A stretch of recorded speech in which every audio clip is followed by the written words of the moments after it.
لله رب العالمين والصلاة والسلام على سيد الأنبياء والمرسلين أما بعد فأعوذ بالله من الشيطان الرجيم بسم الله الرحمن الرحيم صلاة والسلام عليك يا رسول الله صلاة والسلام عليك يا حبيب الله صلاة والسلام عليك يا نبي الله وعلى آلك وأصحابك يا نور الله بعد حمد و ثنا نبی کریم رؤوف الرحیم افضل تسلیم کی بارگاہ میں ہدیتاً تحفتاً محبتاً عقیدتاً درود السلام کے بعد نہایت واجب احترام دوست و بزرگوں، اللہ تبارک و تعالیٰ کا کرم ہے، کروڑا کروڑ احسان ہے کہ اللہ تبارک و تعالیٰ نے مجھے اور آپ کو ایک بار پھر جمعہ مبارک کی سعادتوں میں ایک سعادت عطا کی کہ ہم اس کا اور اس کے پیارے حبیب علیہ السلام کا ذکر خیر کر سکیں۔ دوستو، یوں تو ہر دن اللہ تبارک و تعالیٰ کے ہاں برکتوں والا، عظمتوں والا ہے، لیکن کچھ خاص دن ہوتے ہیں، کچھ خاص باتیں ہوتی ہیں۔ ان میں سے ایک بات جو بہت خاص ہے، وہ انسان جب اس دنیا میں آتا ہے، آنے کے بعد آگے آگے زندگی گزارتا ہے۔ ماں باپ کی پرورش کے بعد جب اس کو سکھاتے ہیں کہ چلنا کیسے ہے، بیٹھنا کیسے ہے، کھانا کیسے ہے، بولنا کیسے ہے، پھر چھوٹی سی عمر میں قاری صاحب کے پاس جاتے ہیں، قاری صاحب ان کو قرآن پڑھنا سکھاتے ہیں۔ قرآن پڑھنے کے بعد آگے اسکول، کالجز اور کچھ لوگ عالم دین بن جاتے ہیں۔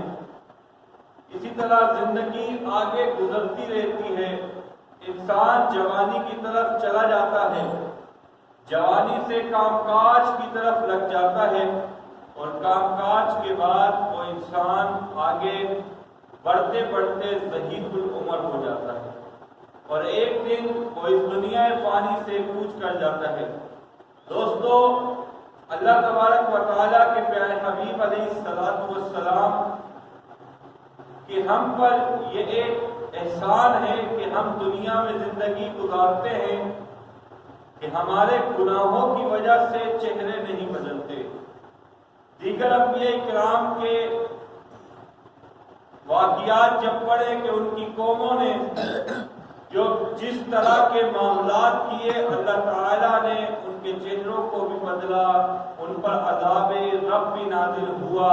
آسمانوں سے بھی عذاب آتے رہے، لیکن ہم بچ جاتے ہیں۔ قبر،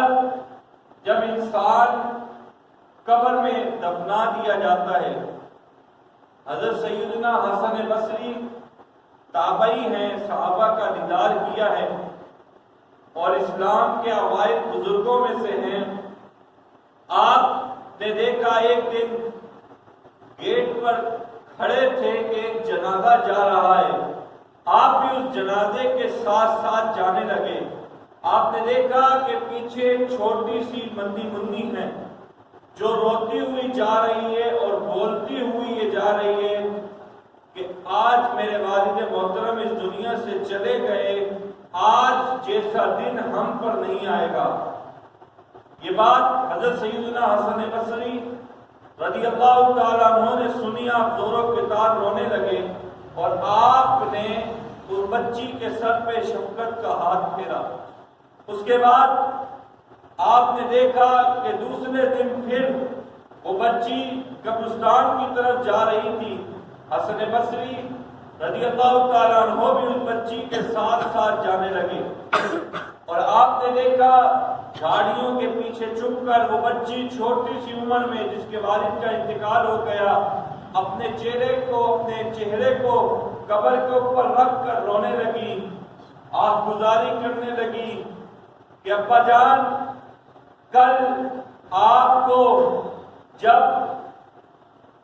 کل کے وقت آپ کو جب لالٹین کی ضرورت تھی تو آپ مجھے کہتے تھے تو میں لالٹین جلا دیتی تھی،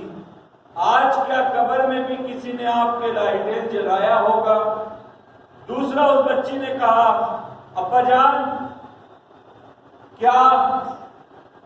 آپ کے علم میں ہے کہ جب آپ کو بھوک لگتی تھی تو آپ مجھ سے کھانا مانگتے تھے، کیا آج قبر میں بھی کسی نے کھانا کھلایا ہوگا؟ ابا جان جب آپ رات کو سونے لگتے تھے تو میں آپ کے لیے بستر بچھا دیتی تھی، کیا قبر میں بھی کسی نے آپ کے لیے بستر بچھایا ہوگا؟ ابا جان کہ جب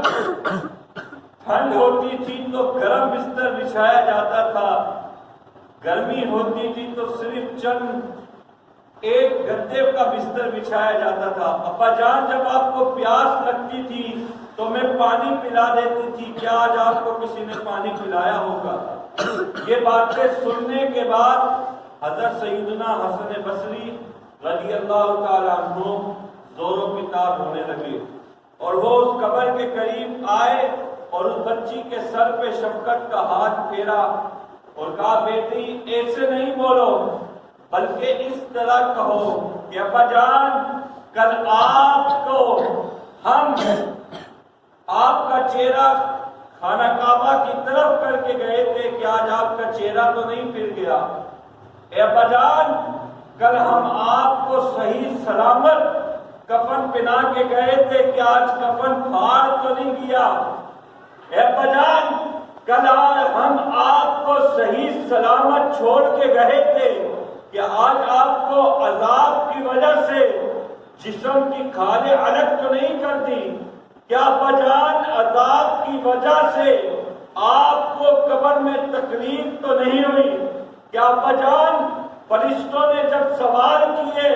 من ربو کا ما دینو کا ما کنت تقول فی حق ھذا الرجل، تو ابا جان کیا آپ کو ان سوالات میں کامیابی ہوئی؟ جب یہ بات اس بچی کو حضرت سیدنا حسن بصری رضی اللہ تعالیٰ عنہ نے بتائی تو وہ بچی زور و قطار روتے ہوئے اور آخری عرض کرتے ہوئے کہ یا اللہ میرے والد سے میرا قیامت کے دن ملاقات ضرور کرانا۔ دوستو جب انسان اس دنیا میں آنا ہے اس کا آخری ٹھکانہ قبر ہے اور اس نے قبر میں ہی جانا ہے، اور قبر میں جو سوالات ہیں حضور صلی اللہ تعالی علیہ وسلم جو ہمارے نبی خاتم النبیین ہیں، جو بخشے بخشائے ہیں، میرے آقا بھی قبر انور کے پاس بیٹھ کر رونے لگے ایک دن، اور روتے روتے میرے آقا کی آنکھوں سے وہ جو آنسو کی لڑیاں تھی وہ قبر مٹی پر گری۔ میرے آقا رو رہے تھے قبر کے پاس بیٹھ کر ایک، اور صحابی رسول رضی اللہ تعالیٰ عنہ فرماتے ہیں کہ آقا کے رونے کی وجہ سے وہ مٹی بھی گیلی ہو گئی، اور میرے آقا علیہ الصلوۃ والسلام آخر میں ارشاد فرماتے ہیں کہ صحابہ قبر کی تیاری کرو، اور لوگوں سے لیے بھی نصیحت کے لیے فرمایا کہ جس نے اس کے سوالوں میں کامیابی کی اس کی آگے کی منزلیں آسان ہیں۔ یہ حدیثوں کا مفہوم ہے۔ دوستو ہم اس دنیا میں آئے، ہم کھا بھی رہے ہیں، پی بھی رہے ہیں، پہن بھی رہے ہیں، جاگ بھی رہے ہیں، بول بھی رہے ہیں، ہم دنیا کے ہر کام کر رہے ہیں۔ کیا ہم نے کبھی یہ بھی سوچا کہ ہم نے مرنے کے لیے کتنی تیاری کی ہے؟ میرے آقا علیہ الصلوۃ والسلام نے فرمایا جس نے ایک مرتبہ جان بوجھ کر قصدن ایک نماز قضا کی، اللہ تعالیٰ قبر میں پہلے تو نہیں فرمایا کہ جہنم کے ایک دروازے پر اس کا نام لکھ دیا جائے گا کہ یہ بے نمازی ہے، پھر فرمایا کہ اللہ تعالیٰ جہنم کے دروازے میں جب نام لکھ دیا جائے گا اس کو قبر کے اندر 99 سانپ مسلط کر دیے جائیں گے اس کی قبر پر، جو ایک وقت کی نماز جان بوجھ کر قضا کرتا ہے یعنی چھوڑتا ہے اور پڑھتا نہیں ہے، اس کا ادا نہیں کرتا، 99 سانپ اس کو کھاتے ہیں۔ اور میرے آقا نے فرمایا اور مفسرین نے آگے یہ لکھا کہ وہ ایک سانپ اس طرح کا تھا کہ اگر وہ زمین پر آ کر کسی پہاڑ پر بیٹھ کر دم مارتا تو پہاڑ ریزہ ریزہ ہو جاتا. اور پھر فرمایا کہ اگر وہ سانپ تھوڑا سا بھی اگر دنیا میں سانس لے تو تمام کائنات ختم ہو جائے اس کی گرمی کی وجہ سے. تو دوستو ایسے سانپ اور بے نمازی پر جب مسلط کر دیے جاتے ہیں، اور آج کا مسلمان یہ کیوں نہیں سوچ رہا، نمازیں قضا کر رہا ہے، اور میرے آقا نے فرمایا کہ جہاں قبر میں پیشاب کی چھینٹوں کی وجہ سے بھی عذاب ہوگا. ایک بات میں نے یہ سوچی پڑھتے ہوئے کہ پیشاب کی چھینٹیں اتنی سی جو اپنے پیٹ سے ہی گند نکلے اور وہ صرف پاؤں پہ لگے تو اس کی وجہ سے بھی عذاب ہوگا. اور جو لوگ شراب جس کو قرآن میں میرے رب نے حرام لکھا ہے اس کے نشے میں ہو وہ کیسا ہوگا. اور پھر ایک جگہ مفسرین نے لکھا کہ پیشاب جو ہے وہ پانی کے ڈالنے سے دھل جاتا ہے، صاف ہو جاتا ہے، لیکن گناہ وہ معافی مانگنے کے بعد ہی اور نماز قضا کرنے کے بعد جب ادا کی جائے گی، اس کی جب ادا کریں گے قضا نمازیں تو اس کے بعد ہی جا کر اس کا عذاب ختم ہوگا یا اس کی معافی ملے گی. دوستو ہم یہ باتیں سوچنا بھول جاتے ہیں کہ قبر میں قبر کے دن جب عذاب ہوگا اور ہمیں قبر کے سوالوں کے بارے میں نہیں پتا، ہمیں لوگوں کو قبر کے عذابات کے بارے میں نہیں پتا، وہاں پر اتنے خطرناک عذاب ہیں کہ حضرت عثمان غنی جو سخی ہیں، جو عشرہ مبشرین میں سے ہیں، جو خلفائے راشدین میں سے ہیں، جو صحابی رسول ہیں رضی اللہ تعالیٰ عنہ، وہ فرماتے ہیں کہ جب ان کے سامنے قبر کا ذکر آتا تو وہ زور و قطار رونے لگ جاتے. اور فرمایا کسی نے پوچھا کہ آپ کے سامنے جنت اور دوزخ کا تذکرہ آتا ہے آپ نہیں روتے، لیکن جب بھی قبر کا تذکرہ آتا ہے آپ رونے لگ جاتے ہیں. فرمایا کہ قبر کا تذکرہ اس لیے روتا ہوں کہ میرے آقا نے فرمایا جس نے قبر کے سوالوں میں کامیابی حاصل کر لی گویا اس کی آگے کی منزل آسان. پھر جب ہم لوگ یہ کیوں نہیں سوچتے کہ ہم لوگ اگر اس دنیا میں جن چیزوں سے محبت کرتے ہیں وہ ہمارا مال ہے، ہماری اولاد ہے، ہمارے دوست احباب ہیں، وہ لوگ جو ہمارے سانس کے ختم ہونے کے بعد ہی ہم سے لا تعلقی کا اعلان کر دیتے ہیں، جو لوگ ہمارے سے ناراضگی کے بعد ہی لا تعلقی کا اعلان کر دیتے ہیں، ہمارے جب سانس ختم ہو جائیں، ہم اس دنیا سے جب چلے جاتے ہیں، ہماری سانسیں ختم ہو جاتی ہیں، یعنی ہماری میت ہو جاتی ہے، انتقال ہو جاتا ہے، مر جاتا ہے انسان، تو اس کے بعد دفنانے کے بعد جیسے انسان مرتا ہے سب سے پہلے اس کی جیب میں جو مال ہوتا ہے وہ ورثہ لے لیتے ہیں، وہ اس کا نہیں لیتا. اس کے بعد اس کے دوست احباب بیٹے رشتہ دار قبر میں جانے کے بعد تھوڑی دیر قبر میں بیٹھتے پھر واپس آ جاتے، پھر کوئی نہیں جاتا. لیکن ایک چیز جو اس کے ساتھ جاتی ہے وہ اس کا عمل ہے. ہمارے عمل کمزور ہیں لیکن ہم دن رات کمانے پہ بھی لگے ہیں، دوستوں کو راضی کرنے میں بھی لگے ہیں، اور ہم لوگ اللہ کی نافرمانی بھی کر رہے ہیں لیکن ہمیں پتہ نہیں چل رہا. ہم کبھی کسی کو جھوٹ بول کر ہنسا دیتے ہیں، کبھی ہم کسی مسلمان بھائی کی غیبت کرتے ہیں، ہم کسی مسلمان بھائی پر طعنہ زنی کرتے ہیں، ہم کسی مسلمان بھائی کے ساتھ حسد کرتے ہیں. جھوٹ، غیبت، فحاشی جیسے گناہ میں ہم مبتلا ہیں لیکن ہمیں اپنے قبر و حشر کی فکر نہیں. دوستو وہ بھی زمانہ تھا کہ ایک مرتبہ حضرت سیدنا حسن بصری رضی اللہ تعالیٰ عنہ کے پاس ایک عورت آئی، کہا میری بیٹی کا انتقال ہو گیا ہے میں اس کا دیدار کرنا چاہتی ہوں، میں اس کو دیکھنا چاہتی ہوں کہ مرنے کے بعد وہ کس حالت میں ہے، وہ کیسی ہے۔ تو حضرت سیدنا حسن بصری فرماتے ہیں کہ ہم نے ان کو ایک عمل بتایا، اس کے بعد کل ہی ایک دن بعد ہی وہ روتے ہوئے آئی اور کہنے لگی کہ میں نے دیکھا کہ میری بیٹی نے ڈامر کا لباس پہنا ہوا ہے، جس سے سڑکیں بناتے ڈامر، عذاب کی قسم ہے یہ، ڈامر کا لباس پہنایا ہوا ہے۔ پھر کہا کہ میں نے دیکھا ڈامر کا لباس ہے، پھر کہا کہ میں نے اس کے بعد دیکھا کہ اس پر اللہ تعالیٰ کی طرف سے گردن میں زنجیریں ڈالی ہوئی ہیں، یہ اس کو عذاب دیا جا رہا ہے۔ کچھ عرصے کے بعد حضرت سیدنا حسن بصری رضی اللہ تعالیٰ عنہ نے دیکھا کہ اس کو عذاب ختم کر دیا گیا، اس کو عذاب ختم تھا، وہ مسکراتی ہوئی ایک تخت پہ بیٹھی ہوئی آئی۔ کہا شہزادی آپ کون ہیں؟ کہا کہ میں وہی ماں کی بیٹی ہوں جس کو آپ نے عذاب میں دیکھا تھا۔ فرمایا کہ تمہارا عذاب کیوں ختم کر دیا گیا؟ فرمایا کہ ہم 560 قبر والوں کو عذاب ہو رہا تھا۔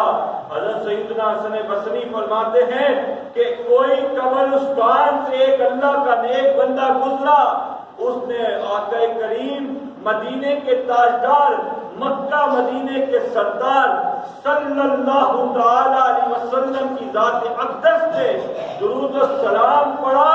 اللہ تعالیٰ نے اس درود کی برکت سے تمام 560 قبر والوں سے عذاب اٹھایا۔ تو دوستو،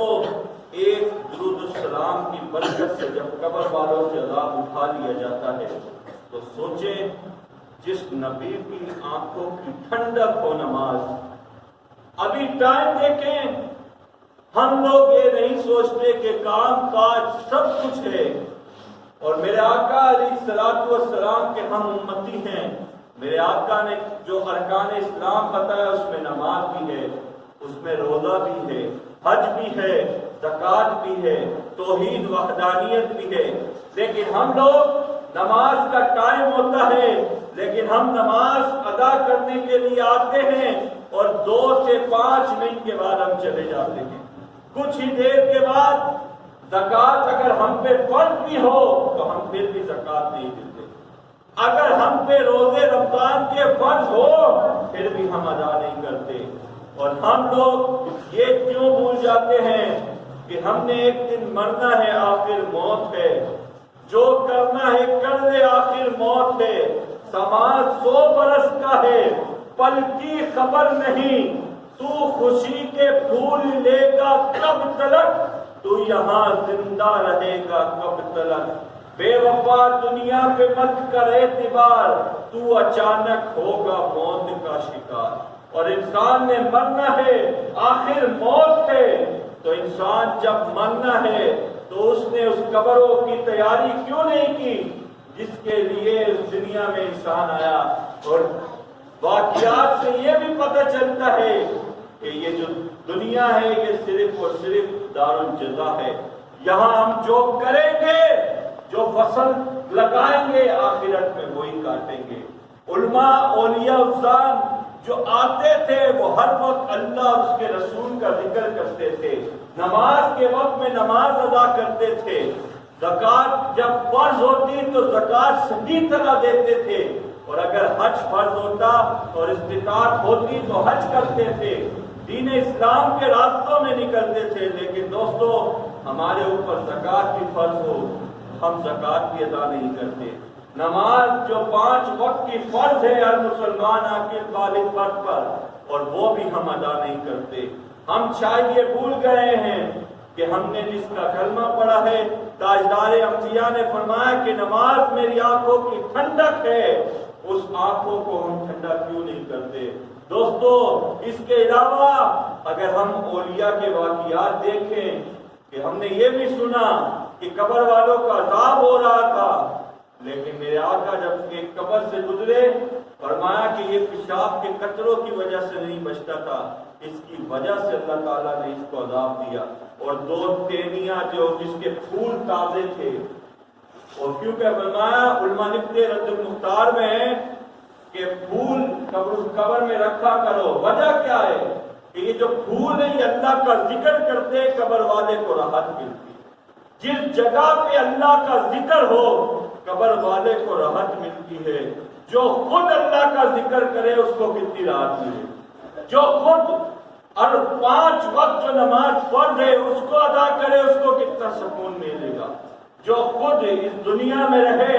نمازوں کا پابند ہو، رمضان کے روزوں کا پابند ہو، درود و سلام کا پابند ہو، زکوٰۃ صحیح ادا کرے، مال کو صحیح معنوں میں جتنے مال کے پیسے نہیں ہیں اتنا ہی کرے، وہ رشوت سے بچے، وہ سود سے بچے، وہ مسلمانوں کی ذمہ سے بچے، وہ غیبت سے بچے، وہ چغلی سے بچے، وہ دکھاوے سے بچے، وہ حسد سے بچے، وہ لالچ سے بچے، وہ تکبر سے بچے، وہ کینہ سے بچے، تو کیا وہ مسلمان جنت میں نہیں جائے گا؟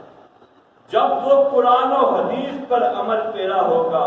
اور اللہ تعالیٰ کے تمام فرامین پر عمل پیرا ہوگا،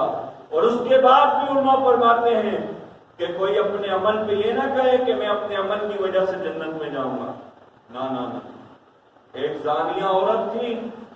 اس کے بارے میں علماء فرماتے ہیں کہ اس نے پوری زندگی کبھی نیکی نہیں کی، لیکن جسے اللہ جنت میں بھیجنا چاہے اسے کون روک سکتا؟ کہا کہ اس نے دیکھا کہ ایک بلی، بعد میں لکھا ایک کتا پیاسا ہے، کہا کنویں سے جرابوں کے ذریعے پانی بھر کے اس نے ایک زانیہ عورت نے پلائی، اس کی وجہ سے اللہ تعالیٰ نے اس عورت کی مغفرت کر دی۔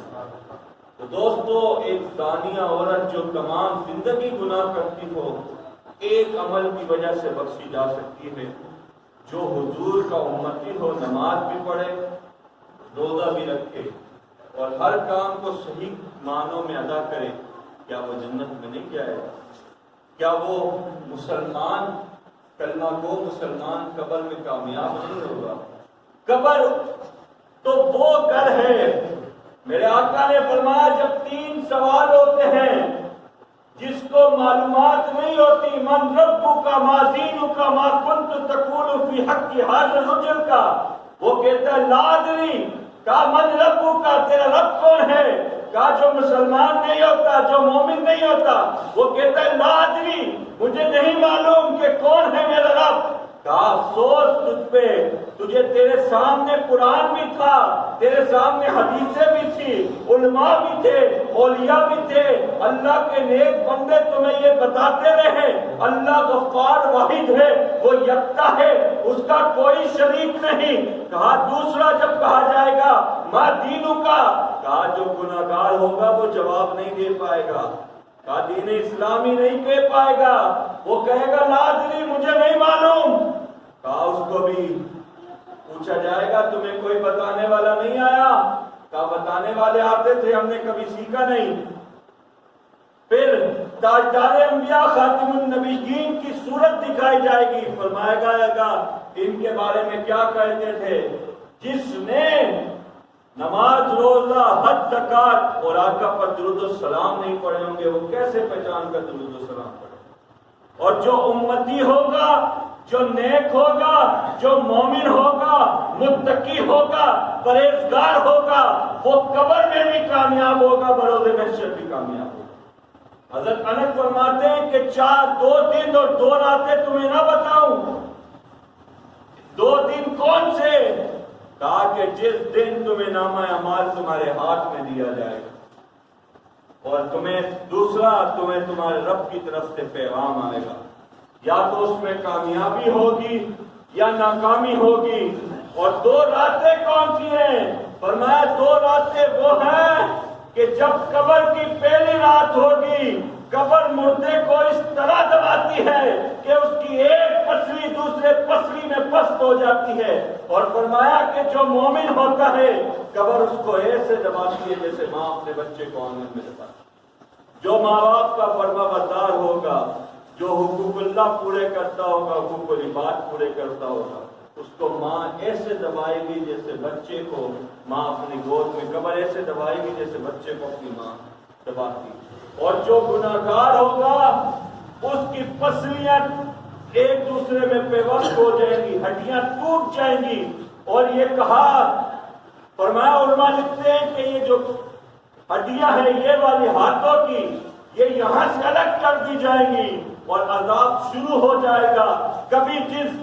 جس سے دنیا میں ڈرتا تھا، کوئی کتے سے ڈرتا ہے تو قبر میں کتوں کو مسلط کر دیا جائے گا. کوئی چوہوں سے ڈرتا تھا تو چوہے قبر میں رکھ دیے جائیں گے. کوئی بچھو سے ڈرتا تھا تو بچھو قبر میں آ جائیں گے. سانپ آ جائیں گے، اژدہا آ جائیں گے. کبھی کسی کے ناک سے خون کا عذاب دیا جائے گا، کسی کو پیپ کا عذاب دیا جائے گا، کسی کو جہنم میں ڈال کر عذاب دیا جائے گا، کسی کو گرم اتنا پانی پلایا جائے گا کہ اس پانی کو پینے سے اس کا تمام جسم کا گدا جو ہے وہ منہ کے ذریعے باہر آ جائے گا. لیکن علماء فرماتے ہیں وہ جب پی کر آئے گا دوبارہ صحیح ہو جائے گا، اس کو پھر عذاب دیا جائے گا، قیامت تک اس کو عذاب دیا جائے گا. دوستو ہم بھول جاتے ہیں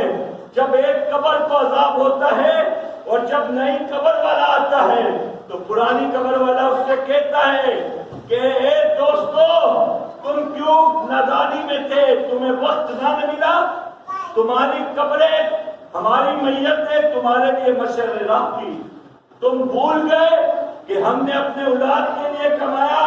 اپنے بچوں کے لیے کمایا، لیکن وہ ہمیں قبر میں چھوڑ کر چلے گئے. کہا کہ ہم نے اپنے دوستوں کے لیے کمایا، وہ بھی ہمیں قبر میں رکھ کر چلے گئے. کہا کہ ہمارا مال قبر میں کام نہ آ سکا، ایک چیز جو قبر میں کام آئی وہ ہمارا عمل تھا. کہا ہم نے عمل کم کیے، اور پھر بھی فرمایا علماء نے کہ جس نے عمل کم کیے ہوں گے لیکن وہ جنت میں جا رہا ہوگا، وہ کہے گا ہائے اگر میں اور عمل کر لیتا میرے اور کامیابی مل جاتی. اور جو عمل ہی نہ کرے